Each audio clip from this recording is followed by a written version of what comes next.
Now, I looked up online how to change out propellers, and unfortunately, it looks like everything doesn't match anything that I'm seeing because these propellers are just made a little bit differently. Um, so, once again, one of my biggest concerns was that I would lose these set screws, but I'm wondering if I can just back them off without taking them all the way out so I don't lose the damn things. Yeah, this is already loose. I just need some leverage on that. So, this piece was not actually threaded in. So, once the set screws were sufficiently backed off, you just kind of worked it out and popped it out. So now we've just got to have to get some socket sets in to undo this bad boy. And I know there's something behind here that's on a big wave spring because they supplied a replacement wave spring. So we'll be very fortunate if we don't lose any parts in this process.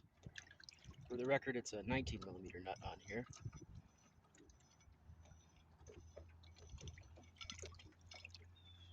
Okay, still don't know where the wave spring is, but it's just underneath this washer here. I'm going to be very careful here because I'm pretty sure this pin and this washer are loose. They do come out.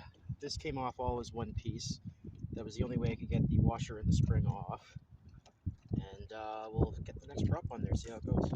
If you look carefully at the thrust washer here, there's a little bit of a cutout. And that actually does match a little bit of an indentation here. So just make sure you line those up when you go to put it back on. The thrust washer and the pin seem to be the same between both motors, so I'm not going to actually bother swapping it out. I'm just going to put this on top. So here they are side by side.